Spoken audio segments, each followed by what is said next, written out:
Parce qu'aujourd'hui, trop ont vendu l'agriculture avec des multiplicateurs de x5, x10 en mode salut, j'ai 5 poulets et demain je suis multimillionnaire ou j'ai des porcs ou bien j'ai un terrain ici. Gars, tu trouves ton terrain où? Est-ce qu'il y a de l'eau? Comment tu sors tes produits? Qui travaille sur ton terrain? À quelle fréquence tu y vas?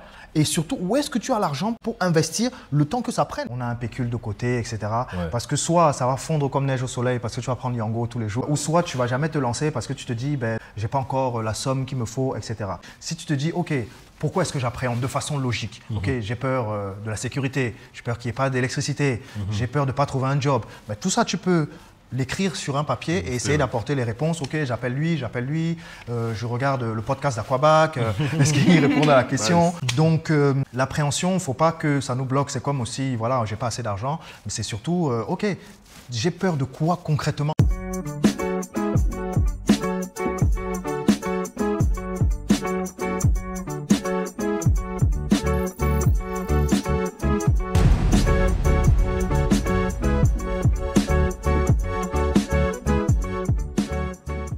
Pourquoi choisir revenir s'installer en Afrique alors qu'on a une carrière prometteuse à l'étranger?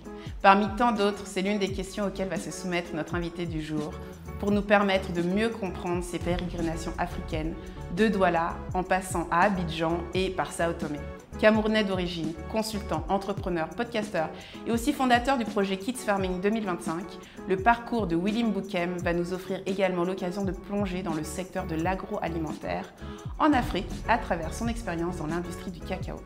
Dans cet épisode, on revient sur son retour au pays, ses galères, ses surprises, son retour d'expérience en termes de recherche d'emploi, mais surtout, petit bonus, je vous invite à regarder cet épisode jusqu'à la fin, car nous aborderons également le sujet croustillant des amours à Abidjan. Sans langue de bois, Willy se dévoilera pour nous entrouvrir la porte du retour. Alors on garde nos bonnes habitudes, on vous exhorte à nous suivre sur tous les réseaux sociaux. On est présent sur Instagram, sur TikTok et bien sûr sur YouTube, là vous regardez l'épisode. Donc pensez à liker, commenter, à partager pour nous donner de la force. Et c'est comme ça qu'on va construire la communauté Aquabac. Oui, bonjour. Bonjour Donald, salut Ismaël, comment ça va? Ça va bien et toi? Bienvenue à toute la famille Aquabac. Merci. Merci beaucoup. Abonnez-vous, hein, abonnez-vous. Super. Ça c'est fait. Ça c'est fait. Ça va bien? Mais ça va très bien, merci. Et toi, ça va? Bah, toujours. Est-ce que pour commencer, tu pourrais te présenter en une phrase? Bon, après, on aura le temps d'approfondir, mais en une phrase. C'est quoi ton ADN? Willy Gabriel, le Cacao Whisperer, un micro dans la main et un plan d'usine dans l'autre. Waouh! Un mystère là, là on va faire the best introduction ever. Il n'y a vraiment rien à dire. Une phrase. Magnifique. Ouais, alors, nickel. on a un rituel, nous, dans le podcast, c'est ce qu'on appelle les questions mystères. Of course. Donc, tu as un tas de questions qui sont devant toi, avec un point d'interrogation. On va te demander d'en piocher 3 au hasard. Ok.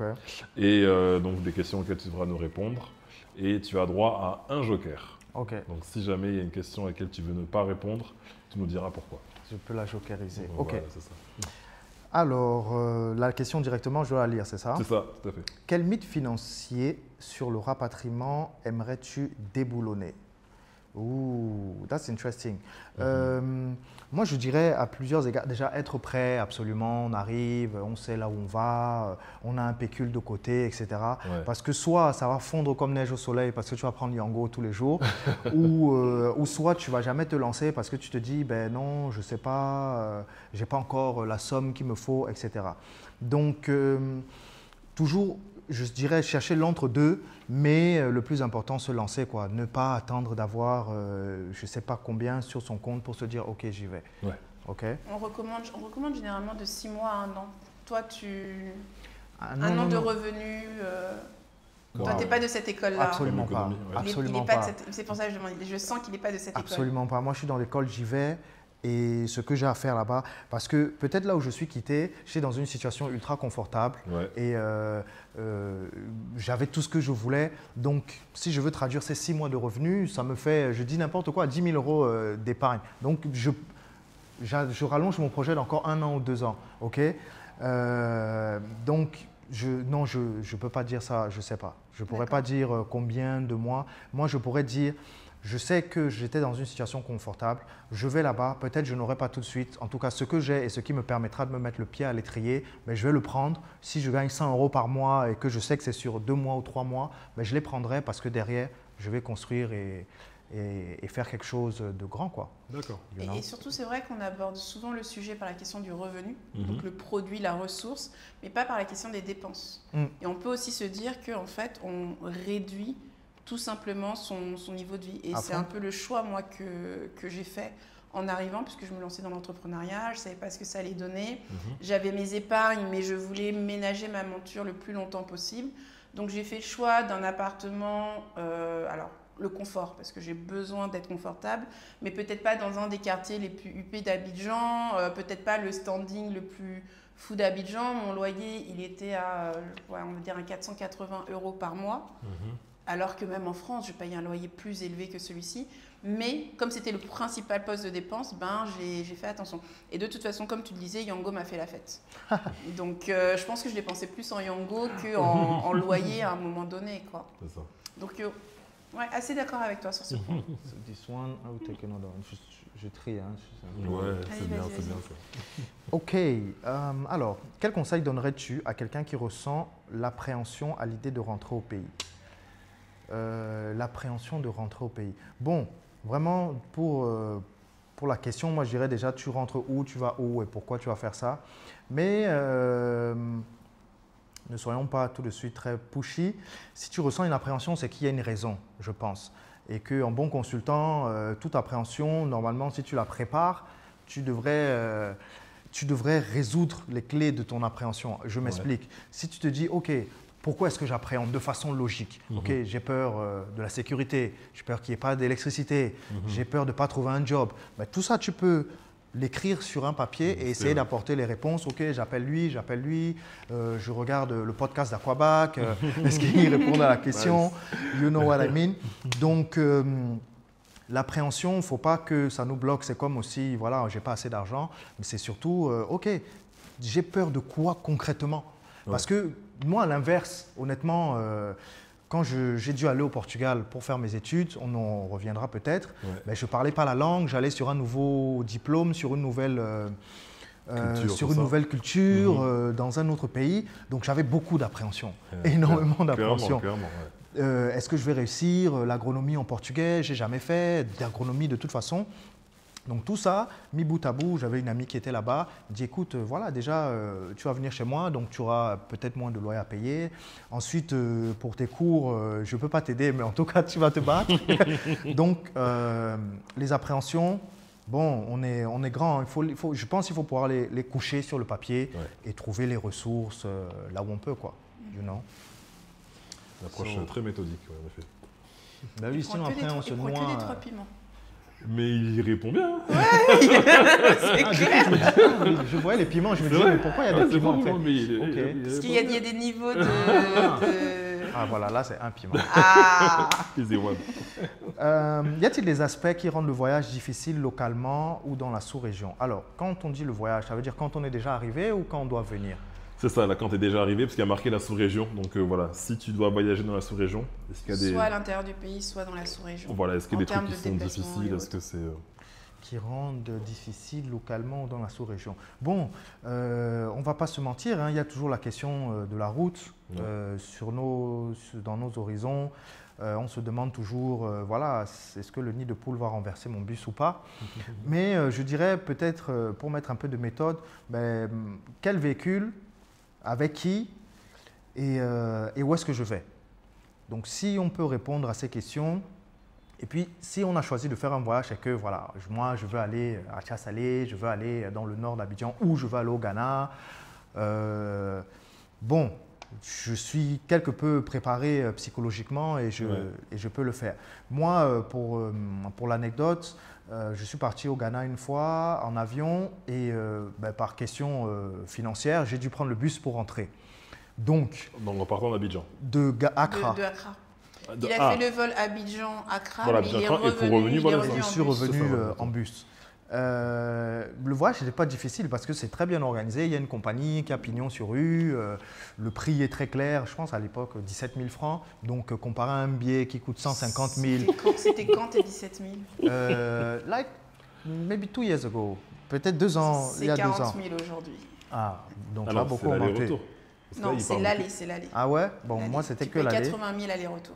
D'accord. C'était que l'aller, mais je me dis, ok, la compagnie a pignon sur rue, les tarifs sont clairs, etc., etc. Mais est-ce que je pouvais m'imaginer que déjà le bus va avoir 3 heures de retard, que la route est une catastrophe et que c'était un des pires voyages de ma vie en bus? Je ne pouvais pas m'imaginer. Mais je n'avais quelque part pas le choix, tu vois. Donc ça aussi, j'aimerais aussi mettre un peu l'accent dessus. Moi, dans mon parcours, en tout cas de rapatriation, je suis arrivé beaucoup dans un esprit où, de toute façon, si je ne le fais pas, qui le fera? Et si je n'ai pas le choix que d'emprunter cette voie-ci maintenant, parce que mes moyens ne me le permettent pas de faire autrement, tu vois. Donc, je ne sais pas comment j'aurais fait pour rentrer du Ghana. J'aurais pas pu reprendre l'avion, donc j'ai pris le bus. Maintenant, je peux en témoigner. Prenez ce bus, mais faites attention. Si tu me permets de rebondir sur ton propos, l'une des craintes exprimées par les personnes pour aller à l'intérieur par la route, parce que moi je suis dans le tourisme, donc souvent on me dit mais est-ce que c'est safe? On parle de la Côte d'Ivoire.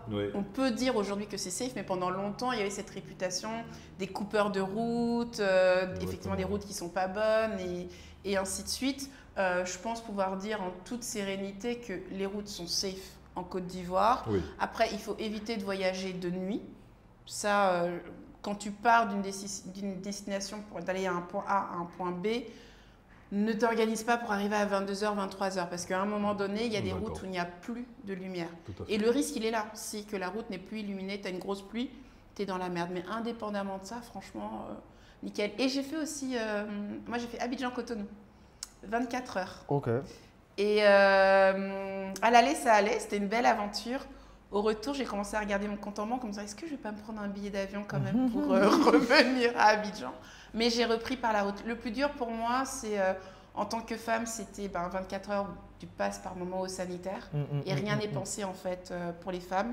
Le bus s'arrête beaucoup en bord de voie, c'est gérable pour ces messieurs, mais pas pour ces dames. Et puis, tu es habitué à certains standards. Moi, j'ai beaucoup, par exemple, voyagé en Asie.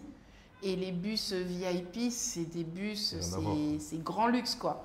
Là, tu es assise à côté de maman qui prend son bol avec sa sauce, son foutou, qui commence à tourner, à manger, qui rend ses bols, qui n'a rien pour se laver les mains, donc qui essuie comme elle. C'est particulier, toi, c'est odorant, le gars il bouffe ses cacahuètes. Et ça fait partie de tout le folklore, il y a les poules dans... C'est particulier, mais je suis contente de l'avoir fait. Et moi, j'avais fait le test, c'était à cause du campeur, parce que je voulais voir en fait la route avant de prendre le camper van et de traverser les deux frontières.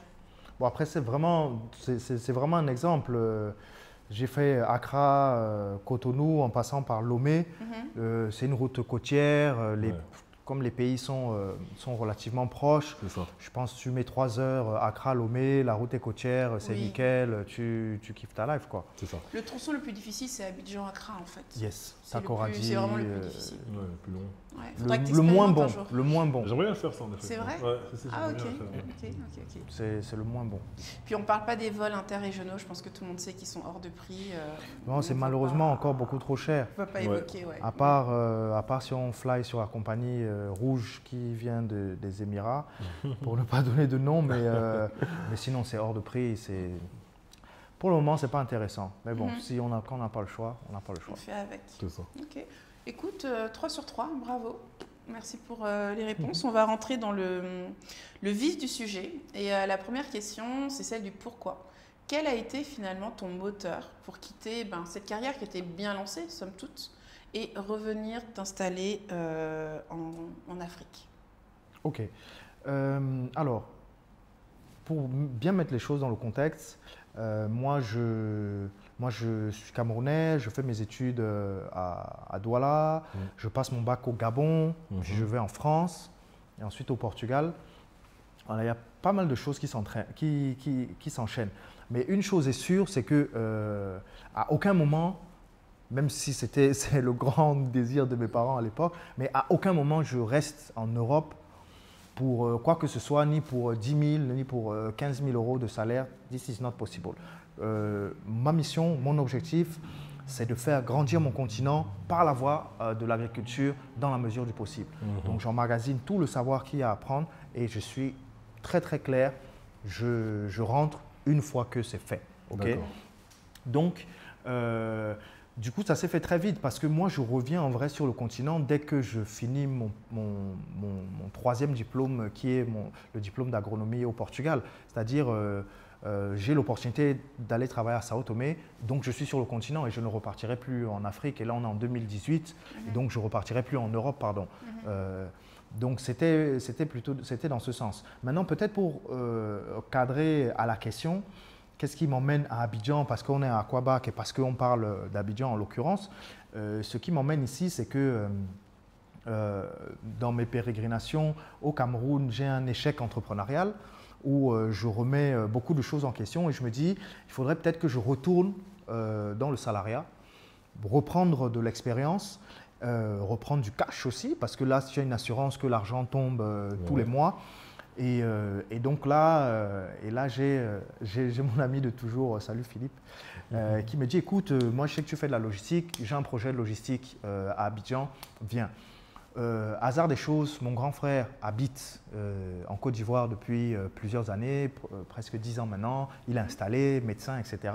Donc déjà, j'ai cette facilité-là à me dire, ok, si je vais tester l'aventure avec mon camarade, ben, je pourrais être chez mon frère et ensuite voir comment ça marche. Donc voilà, juste pour répondre à la question. Yes, sir. Ton projet au Cameroun, c'était quoi?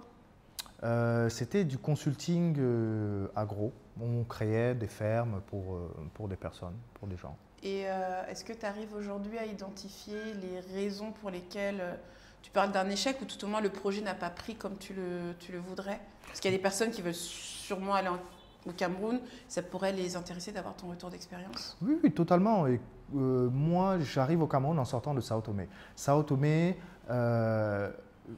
je suis très rapidement promu directeur de la plantation. C'est une plantation de 400 hectares. J'ai 300 personnes qui travaillent sous mon commandement. On produit du chocolat de haut de gamme qui est vendu partout en Afrique. Je suis ce qu'on appelle royal. Je ne dépense rien, tout est pris en charge.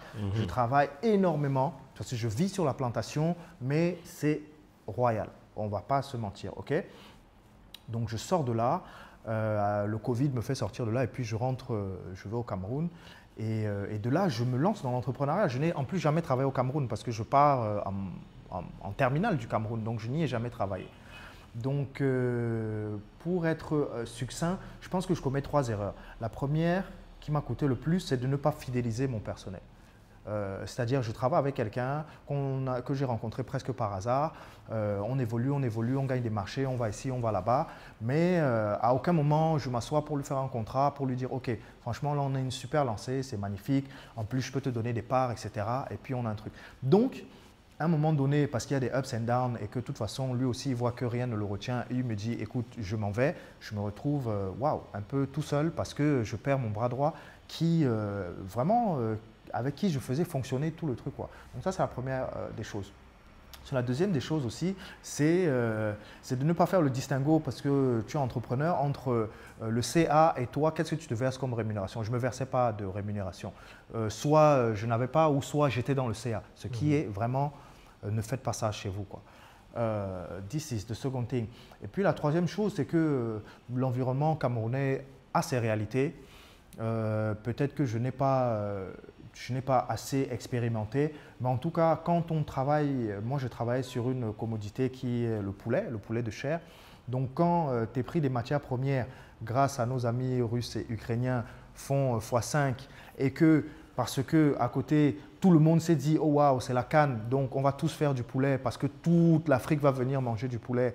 Et que en fait, ce n'est pas le cas. Donc, ton prix fait moins 4. Tu te retrouves dans un équilibre qui est difficile à tenir. Donc, ça, il y avait des choses où voilà, on aurait pu contrer, on aurait pu avoir d'autres décisions stratégiques, faire d'autres choses. Donc, voilà, c'est un bel échec. mais voilà, qui fait grandir, qui fait rebondir. Et la maturité du marché par rapport à l'offre que tu proposais de consulting? Là, tu avais… La maturité, ça répondait, c'était… oui, en tout cas dans le conseil agro, parce que pour l'histoire, j'arrive en plein Covid. J'arrive en février, le 13 mars, Covid, tout est fermé, on arrête. Ouais. Sauf les marchés et tout ce qui est lié à l'alimentaire. Parce que ce sont des choses qui sont au jour le jour. Tu ne peux pas dire aux gens, fermez les marchés, moi je mange quoi? Et de toute façon, on ne va pas vous payer, on va pas payer des gens qui sont dans l'informel de toute façon. Donc on arrive dans un contexte, en tout cas j'arrive dans un contexte où tous les, on va dire les grands quoi, tous les grands qui voient tout leur business fermé, se souviennent d'un coup que ah mais en fait j'ai un terrain en village, en fait j'avais commencé une plantation, mais en fait contre le Covid on dit il faut du gingembre, donc est-ce que je ne vais pas planter ça? Donc franchement, en arrivant, waouh, notre chiffre d'affaires skyrock quoi, parce que tout le monde veut valoriser la terre.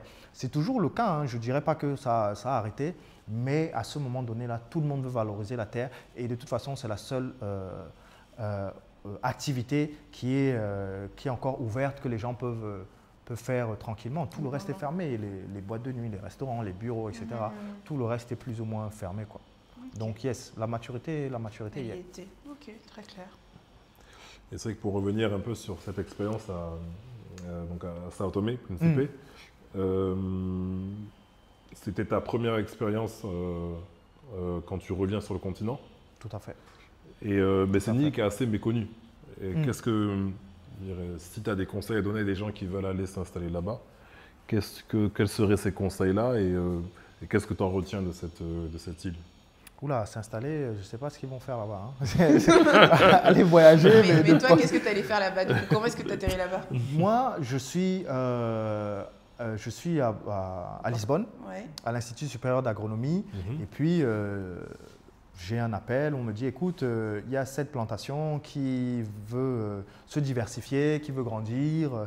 Pour le moment, ils ne vendent que du cacao. Le prix du cacao a baissé, donc les dirigeants ont cette volonté de mettre en place la transformation du chocolat parce que le prix du chocolat ne fait qu'augmenter.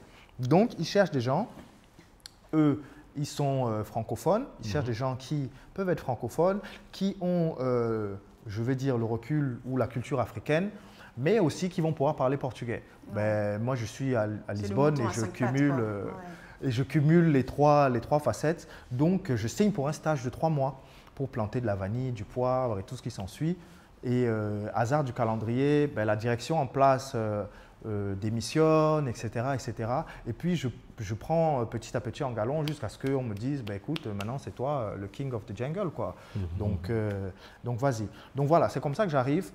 Donc, aller s'installer à Sao Tomé. Toi, tu as eu une opportunité. Tout à fait. Et c'est pour ça que tu y allais. Tout à fait. Et ceux qui voudraient s'installer à Sao Tomé, tu te dis, mis à part les vacances? Non, je me dis, partez avec une opportunité, quoi. C'est pas une destination Abidjan où tu arrives et tu te dis, ok, j'ai 1 ou 2 idées de business et si ça marche pas, je trouverai un boulot, tu vois.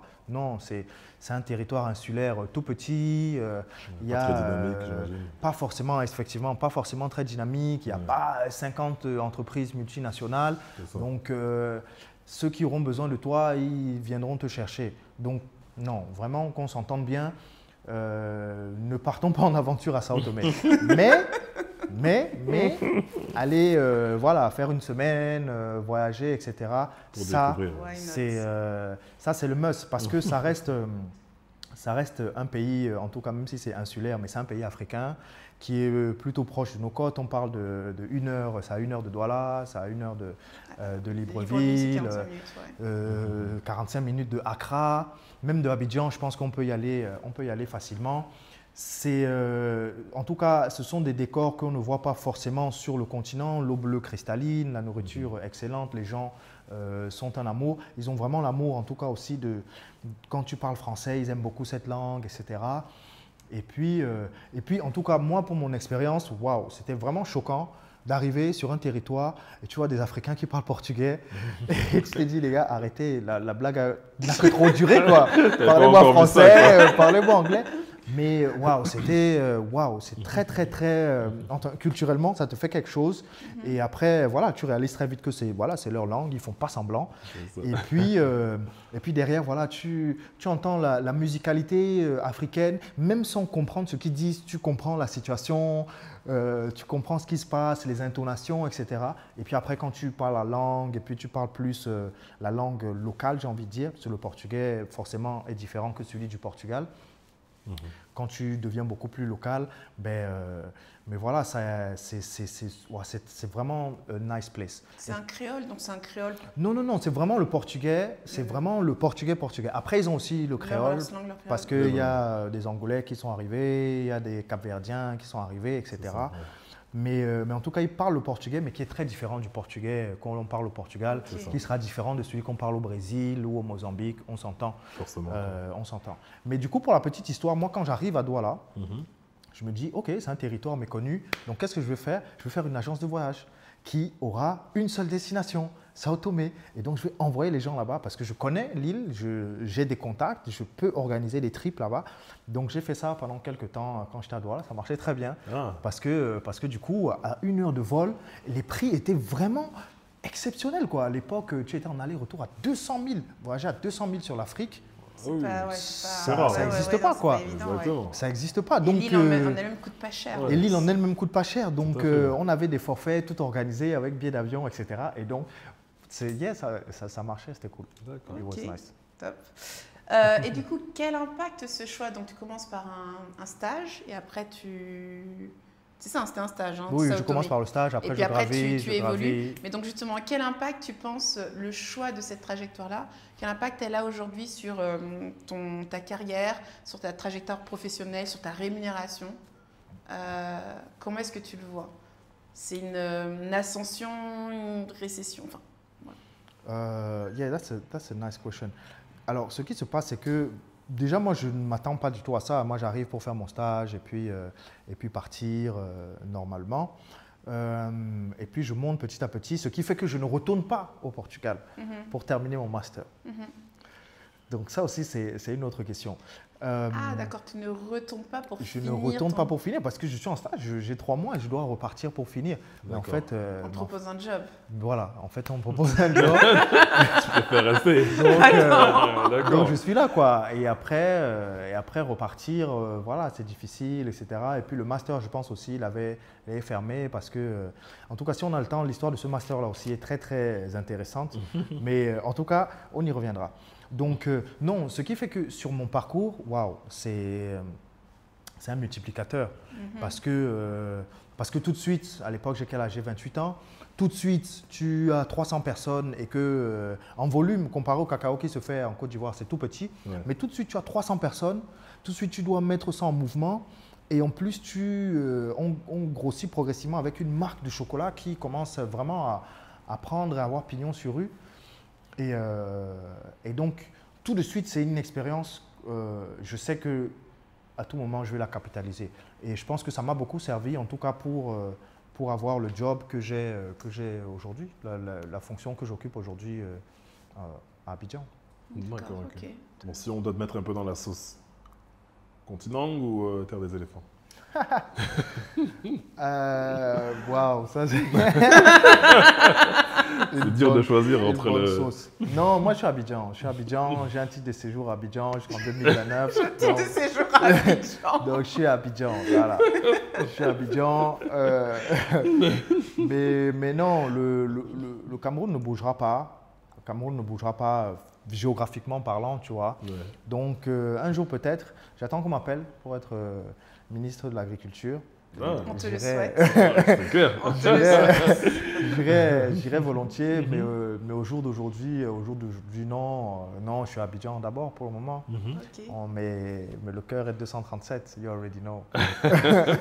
Ouais, c'était vraiment une question très, une réponse très diplomate. Ouais. Il n'y a pas mouillé. Il a quand même dit qu'il préfère Abidjan aujourd'hui. Hein. Ah non, moi je suis à Abidjan. Hein. Voilà, alors qu'il a grandi au Cameroun. C'est bien, t'as fini de le mettre dans la sauce. Là. C'est sans ambiguïté. Moi, je suis à Abidjan, mais 237. On te protégera de notre corps, t'inquiète pas. Écoute, super. Donc, Abidjan, Yes. Parfait. Il y a une question qui nous vient à l'esprit aujourd'hui, c'est combien de temps as-tu mis pour trouver ton emploi à Abidjan? Est-ce que ça a été difficile? Comment ça s'est passé? Enfin, raconte-nous un peu ce retour d'expérience-là, parce que beaucoup de personnes veulent revenir en perspective d'être salarié. Tout le monde ne veut pas être entrepreneur, même si c'est un peu la voie qui est très promue et mise en avant. Mais le salariat aussi a du sens, et donc des expériences comme les tiennes peuvent être très intéressantes. Sure. Le salariat fait sens, en tout cas pour moi. Et c'était clair que c'était la voie, parce que j'arrive quelque part, je ne connais pas, donc je ne veux pas me dire je vais monter un business ou faire quelque chose qui ne pourrait peut-être pas marcher, et je sors traumatisé de mon expérience camerounaise, donc je ne veux pas aller dans l'entrepreneuriat encore. Donc combien de temps je vais? Déjà, j'arrive sur une opportunité, donc je travaille environ 3 mois avec mon camarade Philippe, et entre-temps je cherche toujours. Simo? Non. Non. Dédicace. Shout out. Mais non. Elle était pas mal, celle-ci. Non, pas lui. C'est les deux Pas en lui, français, non? Ouais. Mais malheureusement, je ne l'ai pas encore rencontré, je n'ai pas encore Il va avoir les oreilles ici, il faut qu'on eu arrête. l'occasion de travailler avec lui. Mais voilà, je travaille d'abord 3 mois, donc on met en place des solutions pour fournir du matériel roulant à des compagnies qui veulent sortir leurs conteneurs et les emmener au port. Donc on ferait vraiment du courtage de transport. Okay. Entre-temps, je continue de chercher, et moi je suis vraiment, je ne sais pas s'il y a d'autres expériences, mais je suis de l'école LinkedIn en Côte d'Ivoire en tout cas, parce que à part cette première, les 2 autres expériences que je m'en vais vous compter, c'est du LinkedIn à 100%, où je n'ai personne derrière, où après mes séances, après mon footing, je viens, je regarde, le soir je re-regarde. Donc, pendant que je suis avec Philippe et je continue de regarder, et voilà, il y a ce projet japonais pour mettre en place des nouvelles semences en Côte d'Ivoire, qui cherche quelqu'un pour voilà, un peu faire du commercial, aller voir les institutions, etc., qui a aussi un peu un background agro. Donc, je postule, et puis il me contacte, et je passe un entretien, et tout de suite, je suis pris dans le projet. Dans le même temps, je continue toujours de chercher, parce que le projet a une deadline. Le projet, c'est 3 mois. Après 3 mois, ils vont voir si c'est viable ou pas. Donc, en même temps, je continue de chercher. Et pareil, là, je postule encore la boîte où je suis. Pareil, LinkedIn, ils m'appellent, un entretien, 2 entretiens. Et puis, je pense que c'est en juin, vers le 14 juin, qu'ils me disent « Ok, c'est good » et je commence en août. Donc, vraiment, pour être succinct là-dessus, tout ce que j'ai pu faire, mis à part encore la première expérience, tout ce que j'ai pu faire à Abidjan, c'est vraiment via LinkedIn, quoi. Chercher, mettre mon CV à jour, postuler à des centaines d'offres, et puis voilà, décrocher ces 2 choses. Maintenant, est-ce que c'est parce que les choses étaient vraiment très façonnées, très tailored pour moi? Maybe, parce que quand je vois à la fois le poste pour les Japonais, je me dis « Oh, I can be this guy ». Quand je vois le poste pour là où je suis en ce moment, « I am this guy ». Donc, est-ce que c'était très tailored, ou est-ce que par la force de la volonté, je me suis rendu la personne adaptée pour le Tu as une poste? expertise qui est peut-être effectivement dans une niche, dans un pays où quand même le cacao est important, mais qui reste quand même des profils de niche, quoi. Donc, okay. En tout cas, c'est intéressant d'avoir son retour d'expérience, parce que, alors je ne sais pas si toi, dans ton cas, enfin dans ton entourage aussi, tu as des personnes qui ont essayé de chercher du travail via LinkedIn. Moi, il y en a beaucoup qui ont essayé et qui essayent encore. Ce n'est pas évident de chercher du travail à l'étranger, enfin quand tu es à l'étranger pour venir ici, mais tu es la preuve que ça marche, que c'est possible, même si voilà, on est plus ou moins dans une niche. Mais en tout cas, ouais, ton parcours dénote le fait que c'est possible. Moi, je tiens vraiment à dire ça fonctionne. Il ne faut pas, pas qu'on se dise il faut le dire. Nanana. Maintenant, aussi, à souligner, moi, j'étais sur place. Quand je fais ces 2… C'est vrai qu'il faut quand même préciser ça. Mais c'est peut-être ça la nuance, parce que beaucoup de personnes cherchent par LinkedIn mais ne sont pas sur place. Et ce qui est clair et net, en tout cas à Abidjan, je ne sais pas pour d'autres pays, c'est que si tu es calé dans ton canapé en France ou ailleurs en disant « je cherche du boulot », tu envoies ta candidature, on te dit « vous êtes où ?» Tu dis « je suis pas là ». Ils vont dire « next ». Ils vont dire « il n'est pas encore prêt, il n'a pas fait le saut, on va engager… » Enfin, certains y parviennent, hein. Il y a toujours des exceptions. Voilà. Mais c'est vrai que la posture ici, c'est de dire il faut que tu sois là. Moi, je me rappelle quand je venais avec le projet pour African Explorer, j'ai demandé des rendez-vous au ministère du Tourisme, dans certaines administrations ou certains opérateurs. Ils m'ont clairement dit quand vous serez à Abidjan, appelez-nous, on prendra rendez-vous. Avant, c'est pas la peine. Parce que ça demande toute une autre réflexion, une autre logistique, de se dire ok, il faut qu'il vienne, est-ce qu'il va me demander de payer son billet, quand est-ce qu'il va venir, nanani. Donc, il y a de ça, mais c'est même pas ça. C'est qu'en fait, ils ont eu des retours d'expérience négatifs. Des personnes qui disent on vient, on arrive, mais tu les vois jamais.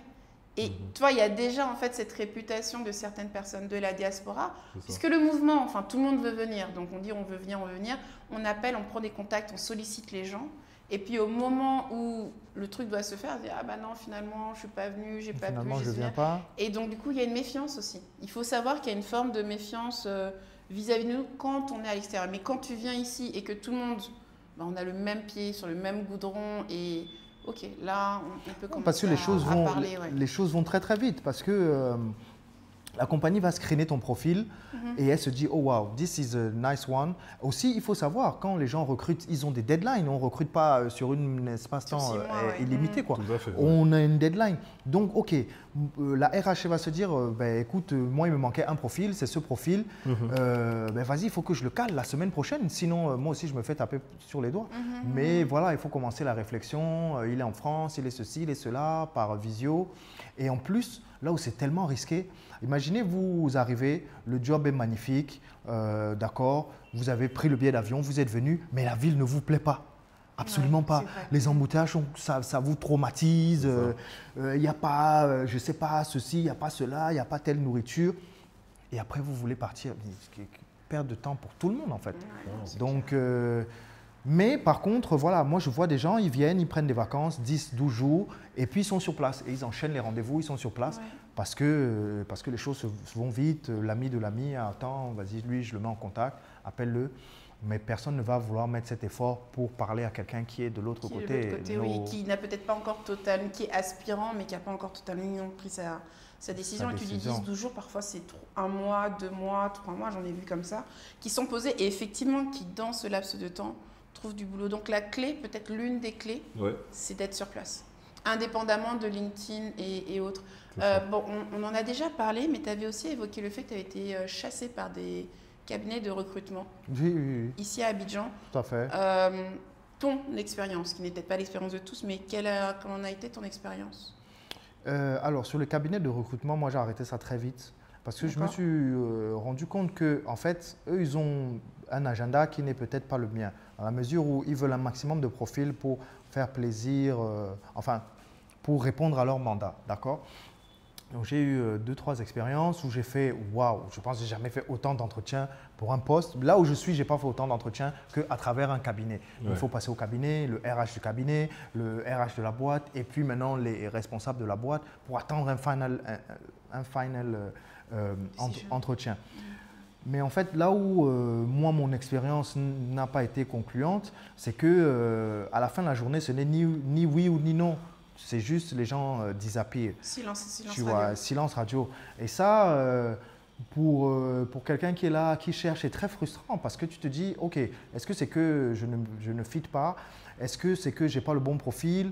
Est-ce que ma prétention salariale était trop haute? Est-ce que je suis nul? Je ne sais pas. Donc, ça, c'était un peu dommage. Maintenant, je ne suis pas en train de dire ne passez pas par ces entreprises. Absolument pas. Je dis absolument pas ça. Je dis juste que il faut qu'elle nous réponde, quoi. Il faut qu'elle réponde parce que le demandeur d'emploi n'est pas un sous-homme, quoi. You know? Il faut qu'elle nous réponde et il ne faut pas aussi qu'elle se mette dans l'esprit où en fait, pendant 1 mois, on était silence radio et genre aujourd'hui, maintenant, tout de suite, il est 10h, venez à 11h30 à l'autre bout de la ville en rendez-vous. Les gars, calm down. Alors, c'est une pratique très courante quand même en termes de recrutement en Côte d'Ivoire. Moi, j'ai vu régulièrement on a besoin de quelqu'un, on a reçu des CV, est-ce que vous pouvez venir tout à l'heure à 16h? Je pense que moi-même, j'ai été obligée de le pratiquer. Ouais, je me suis retrouvée dans une situation où je l'ai pratiqué involontairement, la situation m'a mis. Et c'est très court. Et les gens se rendent disponibles. Ou soyez là demain matin à 9h. C'est-à-dire qu'on t'appelle la veille vraiment pour le lendemain. Si c'est la veille pour le lendemain, ça va encore. Je peux l'entendre. Mais dans la même journée, moi, par principe, je te dirais non. Mais c'est pour des jobs temporaires, quoi. C'est pour du... Non, mais après, c'est pas pour des jobs d'encadrement. Oui, forcément. Tu vois, c'est des jobs d'exécutants. Mais c'est des choses qui sont très courantes. Et les employés sont habitués à ça parce qu'il y a une telle pression sur la recherche d'emploi que voilà, ils se rendent de toute façon disponibles.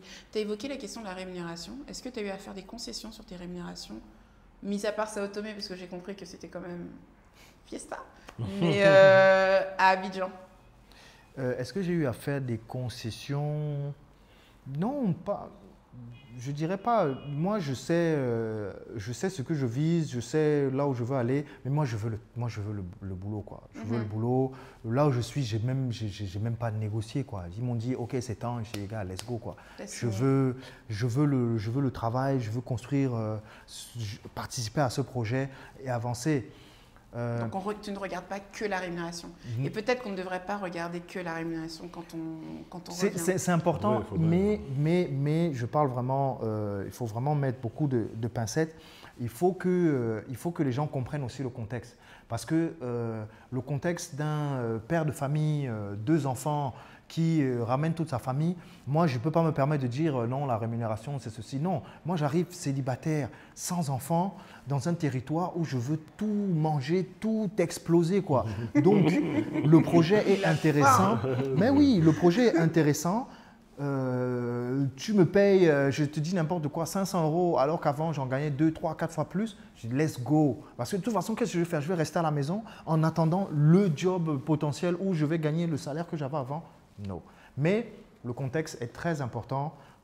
C'est pas, on n'a pas tous les mêmes backgrounds, on n'a pas tous les mêmes responsabilités, tu vois. Donc non, moi j'arrive à un moment où je peux me permettre de dire, ok, si c'est ça que vous me donnez, je le prends et j'avance d'abord.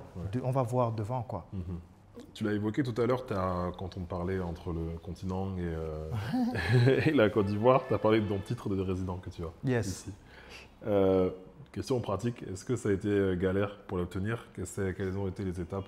Parce que c'est souvent une des premières questions que les gens qui sont en Occident se posent pour venir ici. Ils disent, voilà, comment on fait pour avoir nos papiers ici? Mais c'est une question légitime. Nous-mêmes, en tout cas, moi, n'étant pas français, tu vas là-bas, tu vas en Europe aussi, tu as la même question. Donc, c'est une question légitime. Non, en Côte d'Ivoire, c'est simple. Hein. Il faut justifier d'un travail. Et puis payer le frais. Et puis payer les frais. Maintenant, parce qu'il faut le dire. Non, il faut le dire. Maintenant que moi, Africain, je paye 2 fois plus qu'un Européen pour le titre de séjour. Tu es sérieux? Of course, I am serious. Excusez-moi, moi je ne sais pas parce que je suis béninoise.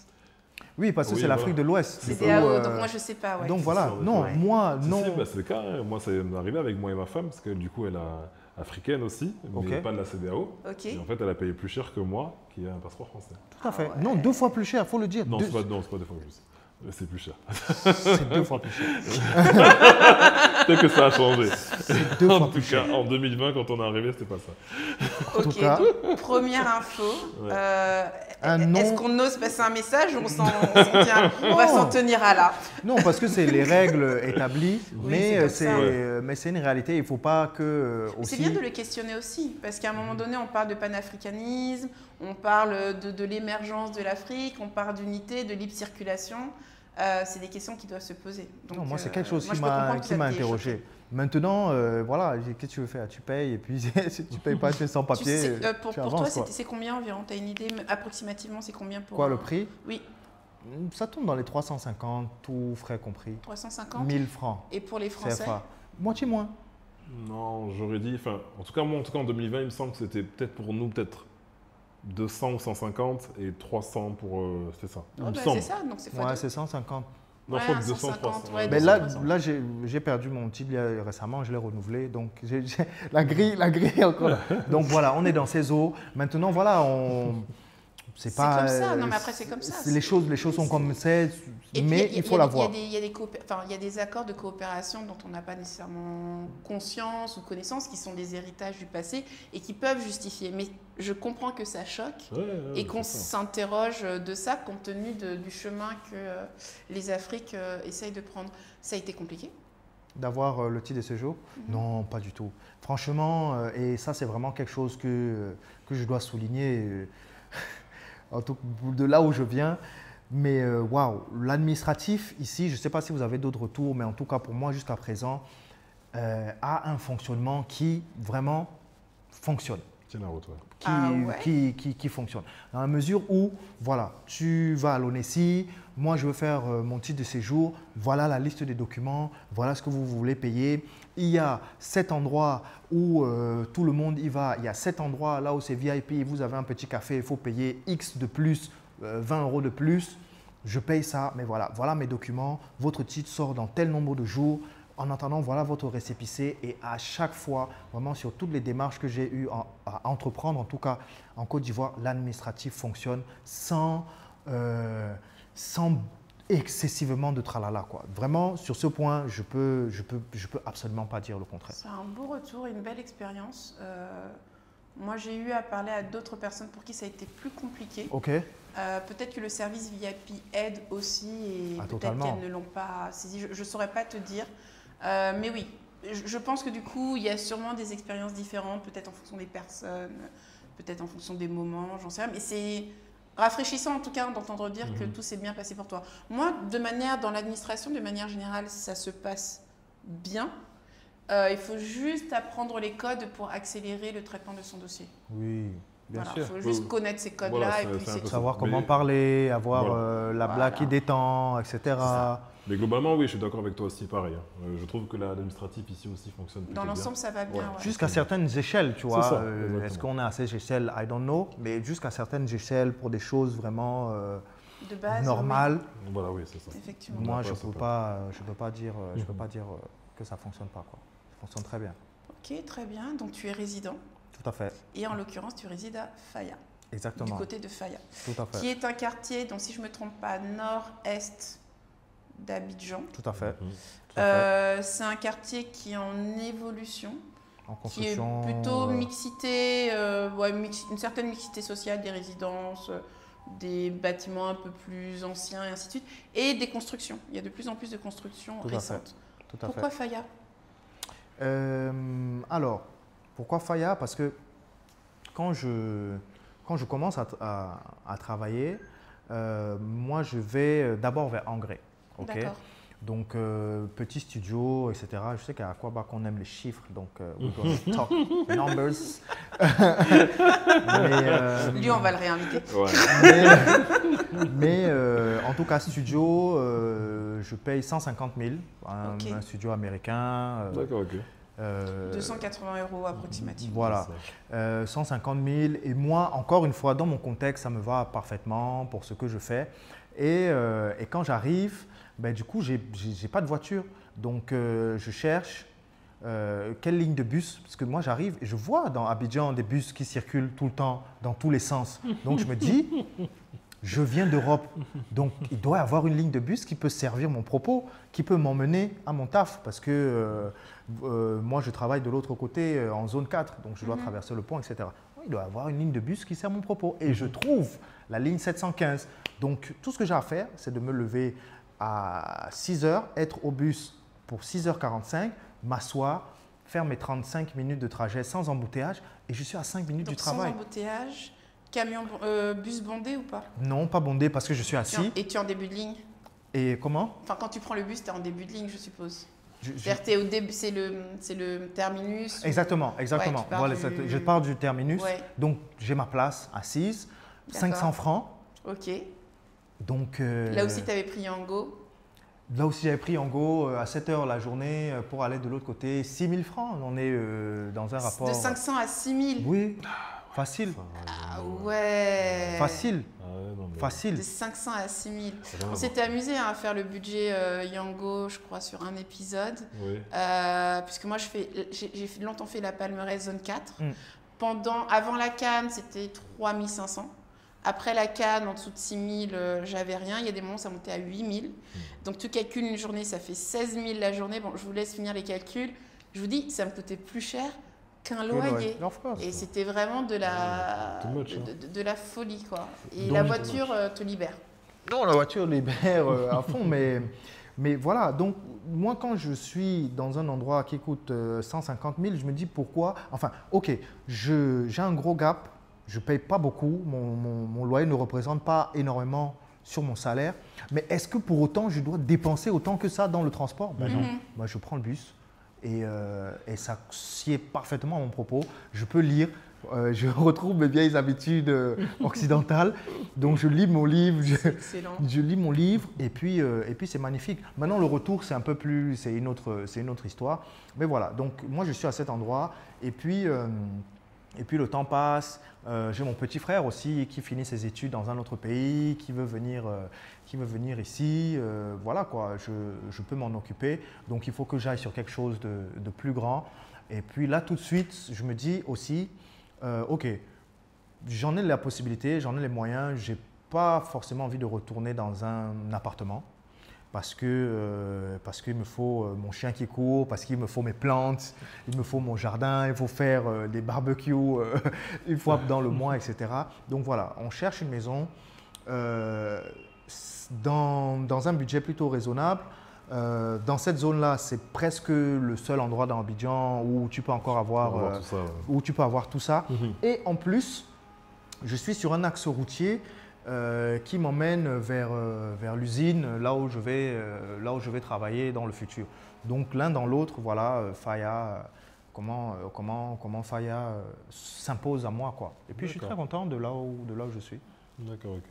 Est-ce que tu veux activer le mode béret comme tu l'as dit un peu en intro, madame? Ouais, je l'avais prévu et j'ai un peu perdu le fil, merci. Ouais, donc je vais activer le mode béret. Vous savez, c'est quoi le mode béret? Tu vas dire, les bérets, c'est les gossips. Les pack-patos. Les pack-patos, les sujets. Et on n'est pas allé jusqu'à la fin, donc franchement, on est cool. On aurait pu maintenir le suspense un peu plus longtemps. Le Congo-ça, comme on dirait en Afrique centrale.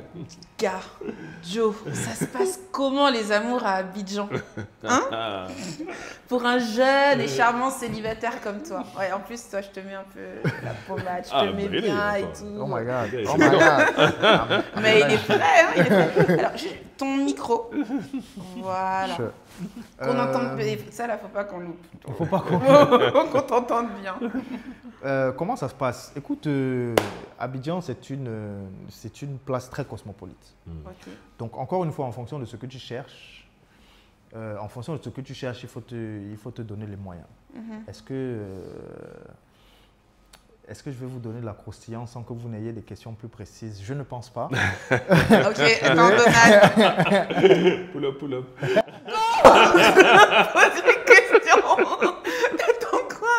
Il va tout dire.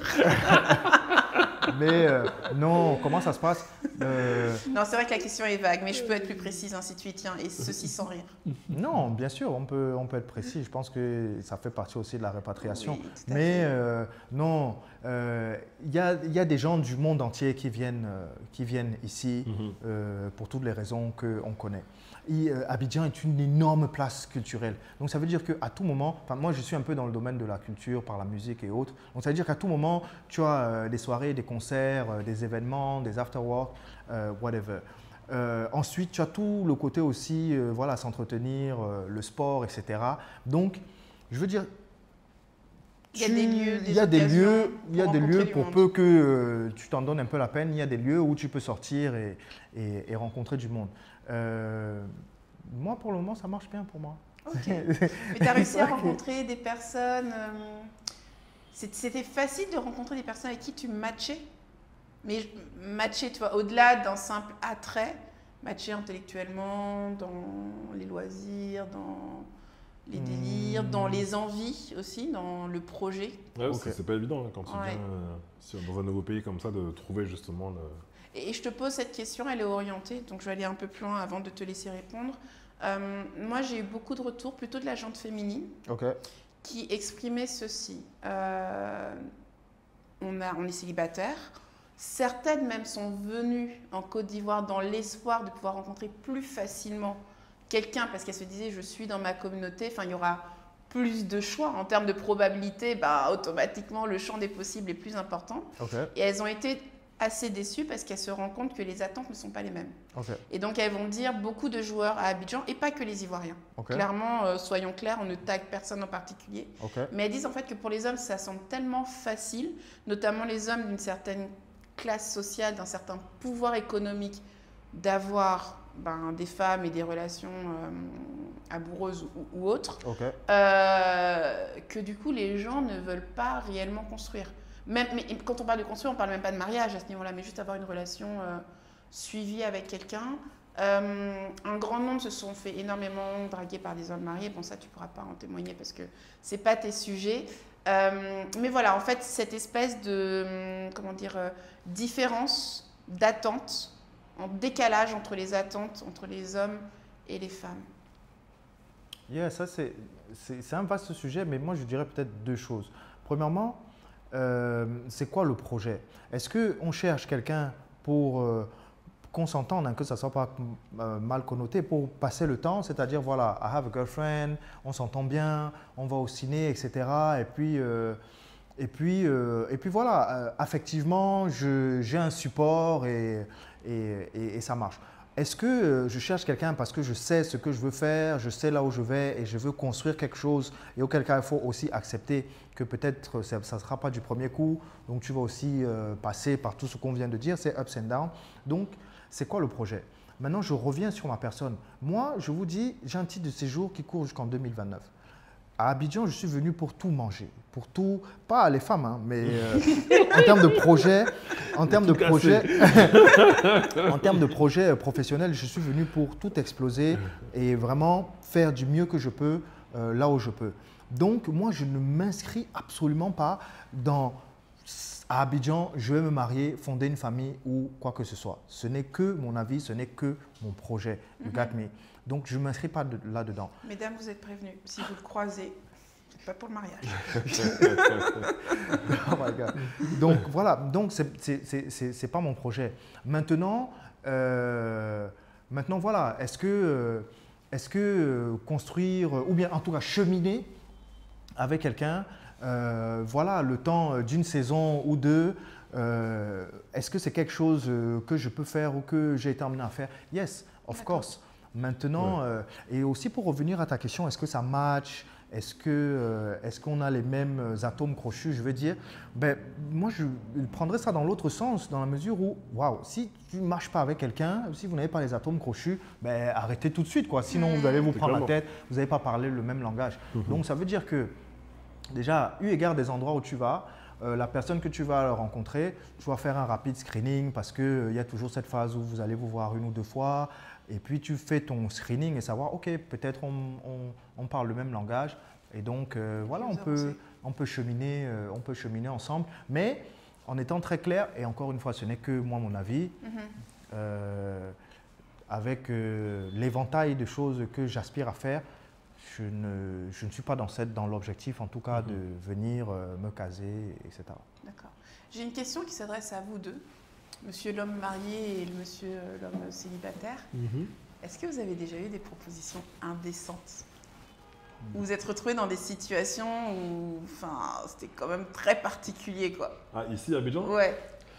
Alors, moi pas vraiment, mais moi ce que j'aime à dire souvent, et on en parle aussi entre gars forcément, mais c'est que bon, avant d'arriver ici, forcément on m'avait dit, ouais, il faut faire attention à Abidjan, tu verras, attention les beaux, là, elles sont là, rentre dedans, mais en général c'est parce que tu vas laisser une porte entrouverte, entre guillemets. Ok. Voilà, forcément, s'il y a un terrain qui est là, forcément, elles vont laisser un peu, et puis toi, tu vas y aller. Donc, c'est toi-même qui vas te mettre dans des situations comme ça. Donc, c'est aussi un mood, une énergie, c'est quelque chose que tu dégages, voilà, en fait. Exactement. Et que les gens saisissent. Exactement, c'est comme ça. Donc, c'est pour ça que moi, non, je ne me suis jamais retrouvé dans une situation vraiment comme celle-ci. Non, moi non plus, mais peut-être pour accentuer sur ce que tu dis, il ne faut pas oublier que du coup, on est des étrangers. Donc, notre lumière brille un peu plus. Parce que de facto, les gens se disent, OK, premièrement, il n'est pas du cercle il n'est pas dans les cercles que j'ai l'habitude de fréquenter. Ouais. Il amène un autre truc parce qu'il n'a pas vécu ici, c'est une autre mentalité, c'est quelque chose de rafraîchissant. Donc, pas de proposition indécente, je dirais, mais à un moment, tu es là, tu te dis, waouh, est-ce que c'est vraiment moi qui suis aussi un nice guy ou bien, mais en tout cas, voilà, c'est pas que c'est facile, mais voilà, en tout cas, ça a l'air de plaire.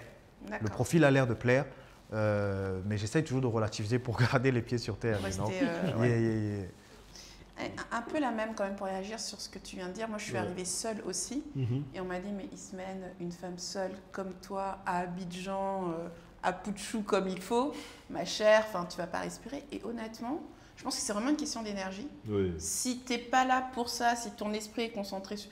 J'ai eu aucun... Oui, bon, 2-3 approches, mais en toute délicatesse et arrêtées comme il le faut, tu vois. Mais nickel. Ouais, alors qu'on m'avait vendu un truc en mode waouh, ça va être la Bérésina. La cata, quoi. Tu vas sortir de la rue. Non, nickel. Donc, c'est vrai qu'il y a cette espèce de réputation. Mais peut-être qu'il y a des choses qui se passent en dehors aussi des cercles dans lesquels on évolue et qu'on ne voit pas tout. C'est possible. C'est ça. En tout cas, merci pour ta franchise. C'était très clair. Alors, on va parler de ton domaine d'activité, qui est l'agroalimentaire. Alors c'est vrai qu'on entend souvent que c'est un domaine d'investissement où on encourage un peu les personnes de la diaspora à aller dedans. Moi-même j'ai des amis en France qui rêvent de revenir ici, disent non mais l'agriculture a quelque chose à faire forcément. Mais voilà, toi qui es dedans, voilà, déjà quel est ton retour d'expérience et surtout peut-être quelles sont les erreurs fréquentes que tu dois rencontrer, parce que je pense qu'il y a peut-être pas mal de personnes qui se disent bon, l'agriculture, on peut y aller, c'est comme ça. Quel est toi aujourd'hui ton regard sur ton domaine d'expertise au final? Alors, je dirais peut-être il y a deux façons de voir les choses. L'agroalimentaire, tu peux le prendre du côté où tu es dans une boîte comme la mienne qui transforme le cacao et voilà, tu as ton salaire, etc. Tu es dans l'agroalimentaire. Maintenant, tu as l'autre face où tu entreprends, tu prends un terrain, tu cultives, tu gères les gens, etc. etc. C'est déjà ces deux approches totalement différentes et qui ne te donneront pas les mêmes résultats au même moment. Tu vois, ça, c'est une chose. La deuxième chose, c'est que l'agroalimentaire de la deuxième façon, donc c'est-à-dire plantation, etc., produire, c'est extrêmement ingrat, quoi. C'est ultra ingrat dans la mesure où, premièrement, à part quand tu vas être multimillionnaire, tout le monde look down on you parce que tu es un planteur. Deuxièmement, tu es toujours dans des endroits qui sont absolument pas fancy. Alors pour Ismène qui adore son confort, est-ce que aller en plantation tout le temps? Il y a une erreur de casting. Ismène voyage en camper van et adore l'aventure. Donc reprends, parle de Donald qui va à Sydney tous les week-ends. Go, vas-y. Donc tu vois, est-ce que c'est quelque chose que tu es prêt à faire? Parce qu'il faut être sur site tout le temps. Si c'est ton unique projet, il faut presque dormir sur site. Tu as pas, au début, tu n'as pas la clim, tu n'as pas ceci, tu n'as pas cela. Tu dors, tu manges limite au feu de bois. Tu vois ce que je veux dire? Il y a tous ces volets-là qu'il faut prendre en compte. Parce qu'aujourd'hui, trop ont vendu l'agriculture avec des multiplicateurs de x5, x10 en mode salut, j'ai 5 poulets et demain je suis multimillionnaire ou j'ai des porcs ou bien j'ai un terrain ici. Tu trouves ton terrain où? Est-ce qu'il y a de l'eau? Comment tu sors tes produits? Qui travaille sur ton terrain? À quelle fréquence tu y vas? Et surtout, où est-ce que tu as l'argent pour investir le temps que ça prenne? Parce que ce sont des temps qui sont relativement longs, quoi. Est-ce que tout ce qu'on mange sur cette planète, à part peut-être les salades et les champignons, ça met au moins 3 mois à pousser. Donc tu as 3 mois où, si tu te dis, ok, je cultive des tomates, tu as 3 mois où tu regardes tes tomates pousser. Et au bout de 2 mois et demi, elles peuvent mourir parce qu'il y a une maladie dans le sol ou soit tu n'as pas fait les études de sol ou soit tu as fait, mais en fait, il y a quand même une maladie dans le sol et everything die. Donc, Moi, je suis vraiment de ceux, et j'ai aussi beaucoup de gens qui me disent « Ouais, je veux investir dans l'agro, etc. » Moi, je leur dis tout de suite, les gars, fuyez d'abord. D'abord, fuyez. OK? Fuyez d'abord. Venez avec moi. Venez avec moi en plantation. Venez qu'on fasse au moins 1 heure. Tu fais juste mon tour, mon interaction avec les planteurs, etc., les maux de tête que j'ai. And then you see si c'est la vie que tu as envie de vivre. Parce que l'agroalimentaire, et ce n'est pas non plus l'agroalimentaire, ok, je donne mon argent à quelqu'un, il va me faire un multiplicateur x 10, x 100, après il va te voler, tu dis l'agroalimentaire ça ne marche pas, ou j'ai payé une formation à 2000 €, maintenant je suis un cadre de l'agroalimentaire. Non, this is not the case. Donc c'est un domaine extrêmement prometteur, il ne faut pas qu'on se voile la face, absolument pas. Il n'y a aucun produit sous nos latitudes dont pas la demande, donc la production comble la demande ne serait-ce qu'à 60%. Il n'y en a pas, ça n'existe pas. Tous les produits sont en sous-production, tout.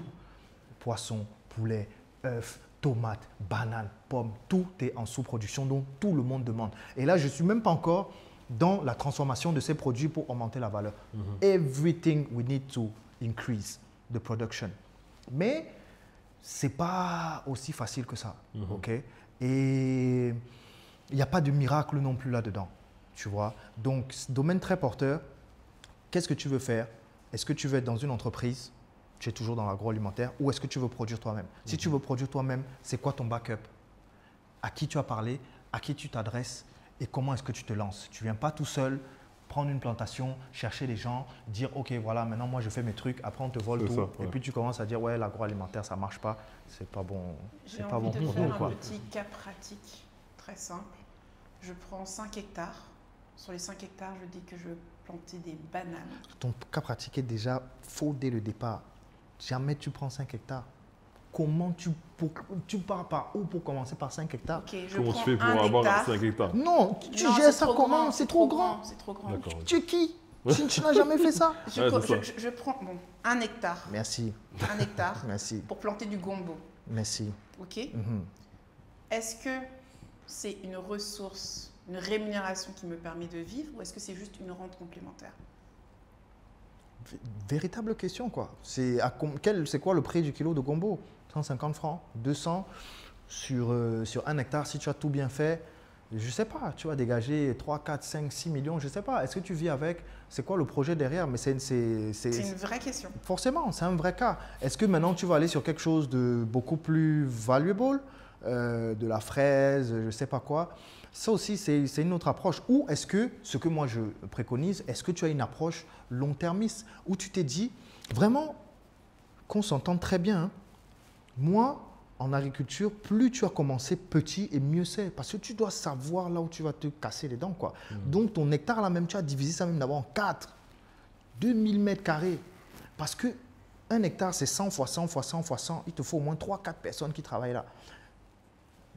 Peut-être des machines, il te faut de l'eau, machin. Tous les jours, on va t'appeler. Ah, il n'y a plus de carburant dans la motopompe. Tu as envoyé le carburant hier. Qu'est-ce qui se passe? You know? Donc, commence par vraiment le plus petit possible, disons 2000 mètres carrés. Divise encore tes 2000 mètres carrés là en 4.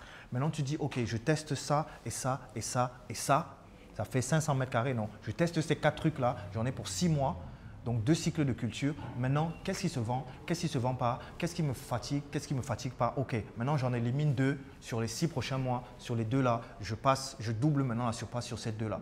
OK, maintenant, ça et ça, c'est pas mal. Mais ça, je vois que j'ai un meilleur marché. Ça, je vois que je pourrais éventuellement transformer. Si jamais je ne vends pas, je peux éventuellement le sécher. OK, je garde celui-là. Maintenant, je suis sur un demi-hectare et peut-être 1 hectare. C'est pas seulement pousser, c'est pas seulement faire pousser, c'est aussi après… distribuer. Acheminer, à qui, vendre à qui, autres, etc. Ouais, maintenant, on peut toujours parler à Stan et à Jolie. Shout out. Dédicace. Ouais, dédicace. Merci. En fait, moi, j'ai trouvé ça hyper éclairant. Je pense qu'il y a beaucoup de préjugés sur ce sujet-là. Exactement. On aura peut-être encore, j'espère, l'occasion d'en discuter. Moi, j'avais à la fois des préjugés plutôt négatifs et je pense qu'il y a des personnes qui ont une appréciation justement trop positif. Et je trouve que ton discours est assez équilibré. Tu m'as presque envie, donné envie d'aller planter des patates douces à Bouaké. Mais nous en rediscuterons à l'occasion. Car quand j'étais plus jeune et que je vivais au Bénin, j'ai le souvenir qu'il y avait des fruits et des légumes partout, de beaux fruits et des légumes. On en mangeait vraiment à profusion. Et on avait cette espèce de confiance que c'était des produits bio. C'était il y a 25 ans. Okay. Aujourd'hui, Abidjan, mes tomates, mes oignons, mes concombres, sur le marché. Hein. Je ne parle pas des fermes qui sont un peu de côté. L'usage des pesticides, ma santé. Quand même, à ce sujet. Bon, ça, vraiment, tu vas encore me faire des ennemis. Tu peux surtout alerter les personnes, peut-être. Enfin, vois comment tu le tournes. Non, parce que si on va dans l'alerte, ça veut dire qu'on ne mange rien du tout. Il faut le savoir. Le bio, au sens français du terme, c'est-à-dire pas d'utilisation de pesticides, ça n'existe pas sous nos horizons. Ça n'existe pas. Parce que tu as une flopée d'insectes qui te fatiguent à longueur de journée. Tu as plein de choses que tu dois combattre et en plus, tu dois augmenter la fertilité des sols parce qu'on part tous du principe que waouh, les sols africains sont fertiles, ce qui est extrêmement faux. Extrêmement faux. Si tu ne nourris pas ces sols, ben, je suis désolé, si tu as coupé, c'est fertile parce qu'on coupe des forêts et on plante. Donc 2, 3, 4, 5 ans, waouh, on a des résultats énormes. Mais voilà, mais ensuite, on ne nourrit plus les sols. Donc la fertilité decrease. Le bio au sens européen, sur nos latitudes, ça n'existe pas. Qu'on arrête ce mythe franco-français là, de venir se dire ah, je veux du bio. Non. Mais est-ce qu'on s'empoisonne pour autant? Est-ce qu'on s'empoisonne pour autant? J'ose espérer que non, parce que le planteur reste un être humain. Le planteur souvent consomme aussi sa production. Il y a des périodes où tu peux appliquer les choses. Et par exemple, on te dira 15 jours, 10 jours avant la récolte, voilà, tu ne peux plus faire d'application. Et de toute façon, ça ne serait même pas relevant, tu vois ce que je veux dire. Donc, est-ce qu'on s'empoisonne? Vraiment, je ne prétends pas du tout être un chercheur ou un docteur pour répondre à cette question, oui ou non. Ce serait mal vu de ma part, je pense. Mais ce que je peux dire, c'est que les gens utilisent des produits phytosanitaires. Pour X ou Y raison. Est-ce qu'ils sont formés? Est-ce qu'ils surdosent? C'est ça. C'est un vaste sujet. Alors, comme on n'a pas nécessairement les éléments et on ne va pas spéculer, moi, je voulais quand même passer un message, à savoir qu'il faut vraiment prendre le soin de bien laver ses légumes. C'est la seule chose qu'on puisse faire. Mais ce n'est pas juste les passer sous l'eau, c'est vraiment prendre le temps de bien les laver, bien les nettoyer, bien faire le choix de la viande, des légumes, même du poisson que l'on mange. Moi, personnellement, je limite depuis le Gabon la consommation de viande blanche, notamment le poulet, parce que beaucoup d'usage d'antibiotiques. Et donc, qui dit antibiotiques dit perturbateur endocrinien. Et on est dans des pays où c'est assez peu contrôlé. C'est pas, justement, on n'est pas en France, on n'est pas en Europe, où il y a de vrais contrôles sanitaires. Et ça joue sur les corps, ça joue sur les populations et sur des générations. Donc, je vais beaucoup privilégier des produits locaux. Par exemple, moi, je vais être une fan des escargots. Tout le monde ne mange pas ça, mais je sais qu'ils sortent de la forêt, je sais qu'on ne les élève pas. Alors oui, ils vont quand même se bouffer 2-3 pesticides au passage. Mais voilà, je vais privilégier ce genre de produit local pour essayer de préserver au maximum ma santé. Donc voilà, je voulais quand même c'est bien de le dire aussi. C'est une bonne approche. Après, si tu es au Nigeria et que tu parles d'escargots, il n'y en a plus dans la forêt. C'est que des élevages avec de la… Au Nigeria, oui, avec des aliments qui sont préfabriqués. On les nourrit les escargots comme on nourrit les poulets. Donc là aussi, tu vois, en fonction de là où on est. Mais bon, je pense ici, de façon plutôt générale, c'est encore des choses qu'on ramasse. Il n'y a pas encore une proportion à l'élevage industriel ou industrialisé encore. Certains tentent, ils commencent, mais on n'a pas encore les résultats. J'ai une amie qui a tenté, qui viendrait sûrement témoigner à ce sujet-là, de faire l'élevage d'escargots. Et d'ailleurs, il y a Kumba aussi qui le fait avec son mari actuellement. Ce serait bien d'avoir le retour à l'occasion. Mais c'est une bonne viande, moi j'aime beaucoup. Ouais, c'est vraiment délicieux. Alors, tu es engagé dans des démarches d'agriculture durable, notamment le projet Kids Farming de 125. Est-ce que tu peux nous en parler un peu, dire de quoi il s'agit? Avec plaisir, merci de pouvoir me parler de ça. Alors Kids Farming 225, déjà ce sont des ateliers éducatifs autour de l'agriculture, et ce sont des ateliers, il faut le préciser, parents-enfants. Ce ne sont pas des ateliers pour les enfants, les parents sont des ateliers parents-enfants. On ne prend pas les enfants seuls, on ne prend pas non plus les parents seuls, ça va de soi. Mais ça vient vraiment d'une petite expérimentation où très rapidement, j'ai un copain qui me dit, écoute ma fille, voilà, je vois tout le temps que tu es sur des fermes, etc. Ma fille, je veux qu'elle mette un peu les mains dans la terre, donc on y va avec une autre amie. Ça a l'air super intéressant. Et salut Leslie. Et Leslie, du coup, qui est vraiment une femme d'affaires, me dit, oh wow, ça sent le business, quoi. En bon camerounais. Et donc voilà, on essaye de mettre ça sur pied et de créer l'architecture qu'on connaît aujourd'hui, mais de façon voilà, très sur scène. Kids Farming, c'est rapprocher nos enfants de la terre et les parents aussi, pour qu'ils reprennent les valeurs de la patience, de savoir comment les choses poussent, de l'autoproduction. Donc c'est une fois par mois sur inscription. On va recevoir les parents et les enfants et puis on va définir des circuits. Ça peut être très lié à la découverte de certains animaux, ça peut être lié, on va avoir une édition poisson bientôt, donc on va aller dans une ferme où il y a des poissons.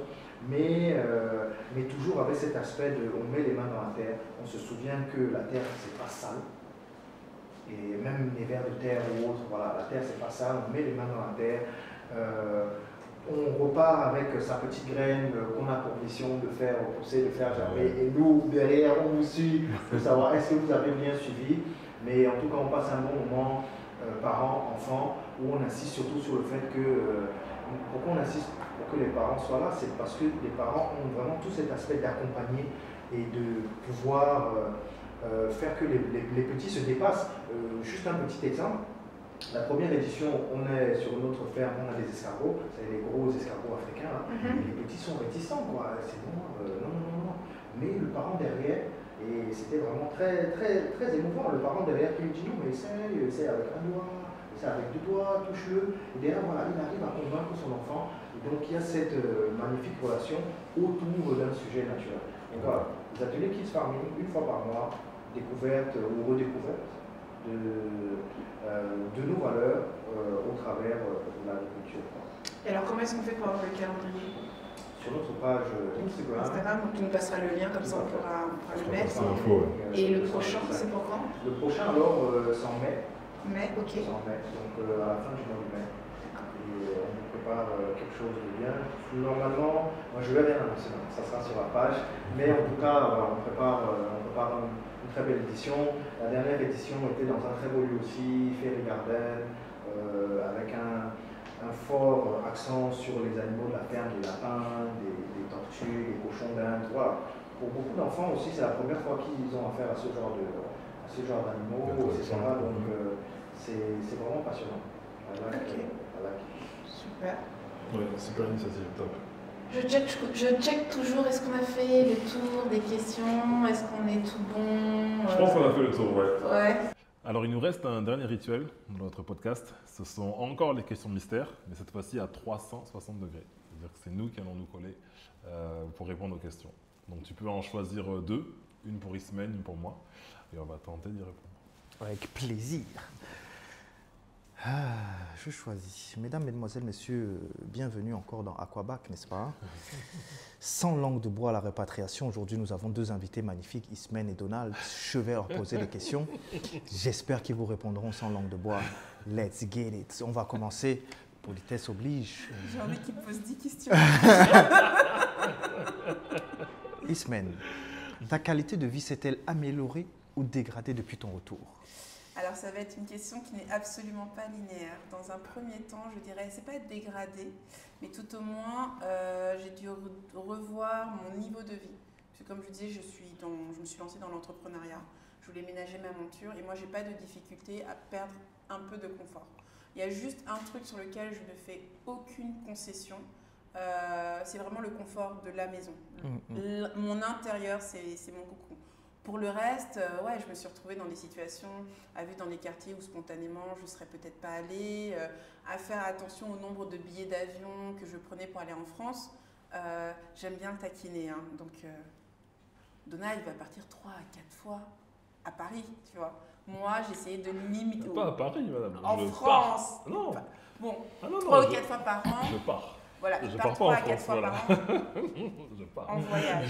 Moi, par exemple, en fait, j'avais vraiment limité mes voyages vers la France à des besoins précis. Donc, c'était des moments où il y avait une nécessité administrative ou business. Et à côté de ça, je n'ai pas voyagé. Or, je suis la go qui adore voyager. Du coup, j'ai compensé par des voyages à l'intérieur de la Côte d'Ivoire. Donc, je dirais que la première partie de mon séjour, c'est quand même une période où j'ai retrograde. Clairement, j'ai vraiment rétrogradé mon niveau de vie. Et puis pour prendre aussi le temps de comprendre les mécanismes, le financement, l'écosystème, enfin tout ça. Et là, je rentre dans une phase, franchement, au bout de 2 ans et demi, ça commence un peu à piquer. Franchement, ça pique. Mais aussi, j'ai compris dans quoi j'évoluais. J'ai compris comment je faisais pour générer mon revenu, pour vivre en Côte d'Ivoire. Parce que ouais, moi, je suis une budgétaire, donc je suis très rigoriste. J'ai mon cash en Europe, c'est mon cash en Europe, il est prévu pour des choses bien précises. Et puis, il faut que je sois en capacité de générer des revenus pour vivre ici. Sinon, ça n'a pas de sens. Si 2 ans et demi plus tard, tu es encore en train de vivre sur tes économies, c'est qu'il y a un bug.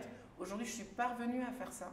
Donc, du coup, je me permets de rehausser mon niveau de vie. Donc là, je leur dis, je vais me prendre un superbe appartement, il y a une piscine sur le toit et une salle de sport. Je suis en kiff. Non, je suis contente parce que ça fait partie, comme je dis, mon chez moi, c'est important. Je voulais me remettre au sport. Les salles de sport autour d'Abidjan, bon, il y en a, mais c'est un certain coût. Et puis les piscines, j'en ai peu trouvé qui me correspondaient ou qui soient à proximité. Donc, c'est-à-dire qu'il fallait que je me tape une demi-heure pour aller à la piscine, une demi-heure pour revenir. Et j'aime pas ça. La seule idée de savoir qu'elle est là et que je peux y aller à tout moment, c'est un bonheur absolu. Donc voilà, pour répondre à ta question, tu vois, c'est en 2 temps. Merci beaucoup, beaucoup d'honnêteté, comme vous pouvez le voir. Donc faites comme Ismène, soyez comme le roseau. Adaptez-vous, mais ne cassez pas, sachez plier. Elle a beaucoup d'économies, ce n'est pas le cas de tout le monde, mais ne vous inquiétez pas. Ne vous inquiétez pas, ce n'est pas un frein à la repatriation. Et tous les ripates ne sont pas obligés de voyager en dehors de leur endroit de repatriation, ok? It's gonna be nice. Next one. J'adore, I love it. Next one. Dr Donald. Oh, malheureusement, il y a un seul piment pour toi. C'est pas grave, pause. Il faut laisser, il y a quoi? Pause, va chercher 3 piments. Ah, moi, je reçois les ordres des femmes. Hein. De qui? De la bosse. Bon, me dit. Ah, voilà, encore. Non, c'est trop facile.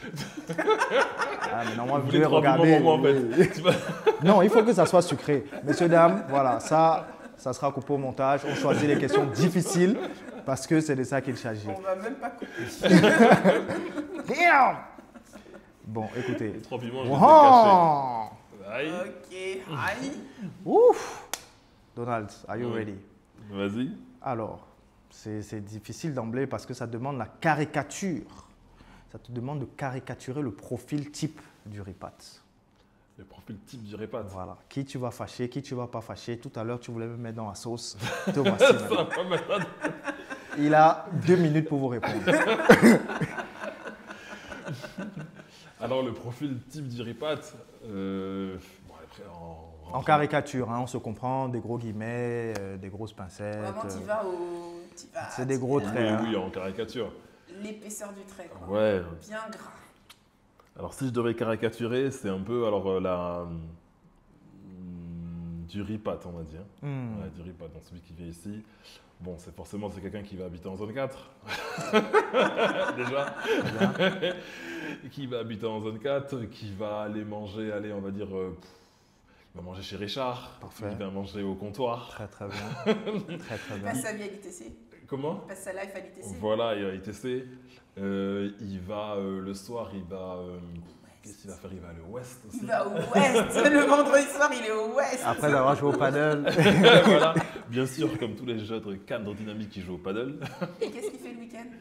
Et le week-end, il va à Sny, bien sûr. Mais attends, il va à Sny, il va au Baya ou il loue une villa Non, il il va plutôt dans les endroits comme le Koukoué, les Barines de Babiana. Et La maison d'Akoula. Faire le brunch. Mais au fait, la maison d'Akoula, au final, c'est pas trop ripa. Quoique si, ouais, si, c'est très ripa. Un peu quand Ouais, même, c'est très ripa. ouais, un peu quand même. Parce qu'ils ont quand même vu Exactement. Instagram à un moment Ouais, donné. ouais, si, Et ouais. Instagram leur a dit Joe, maison d'Akoula BBR. Exactement. Must Tu dois le Ouais, faire. c'est clair.